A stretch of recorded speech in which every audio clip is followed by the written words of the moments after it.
Home, work, and where else? Have you heard the term third place?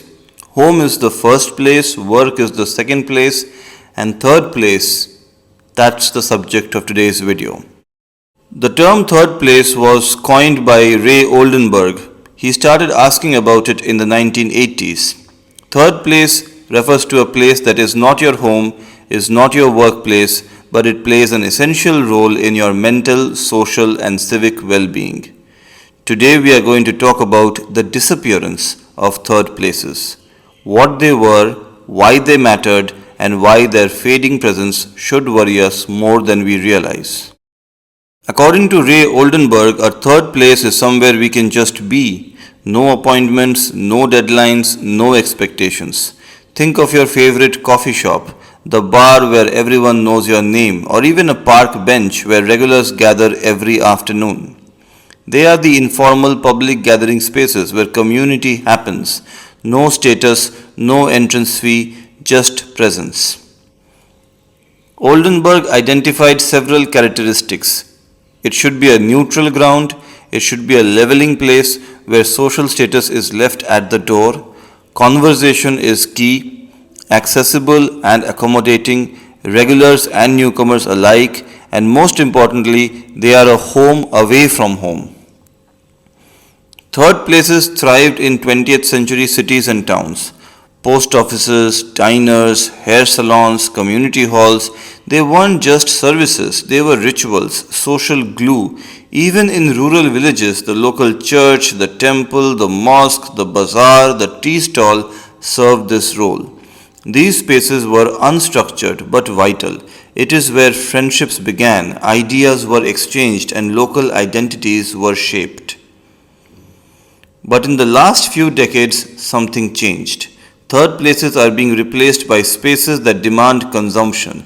Instead of just hanging out at a public library, we are nudged into Starbucks, but only if we keep buying. The casual loitering Oldenburg admired, now it is seen as bad for business. Suburban sprawl has designed third places out. We've built cities for cars, not conversations. There is no corner cafe if everything is a 20-minute drive away. Social media feels like a third place. We have shifted from physical third places to digital third places. But the digital third place lacks presence, it lacks tone, and it lacks a physical glue. You don't bump into your neighbor online, and you certainly don't borrow their pen. There are economic pressures also. The gig economy has blurred the lines between home and work.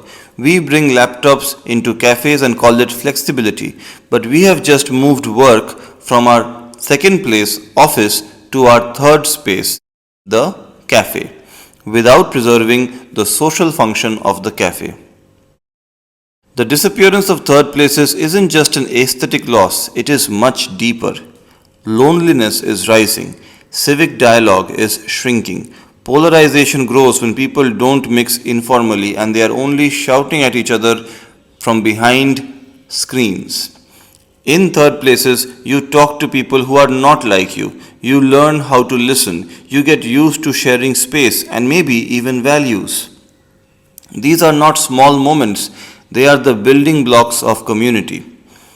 But it's not all doom and gloom. In fact, there is a small movement trying to revive third places on new terms, like little free libraries on neighborhood streets, community gardens in urban spaces, independent bookstores offering couches and coffee, even gaming cafes and co-working lounges with a social focus. But it takes intentional design, policy, architecture, and economics need to value people over profit. And we as individuals need to reclaim public space, hang around public space longer, talk to strangers, support spaces that let you linger without selling you something. Ray Oldenburg believed third places were essential to a healthy democracy. He warned, when the informal public life disappears, so does a crucial part of our social well-being. Maybe it is time we look up from our screens, sit for a while, and start rebuilding the places between work and home. So what is your third place? Or what used to be your third place? Let me know in the comment section. See you next time.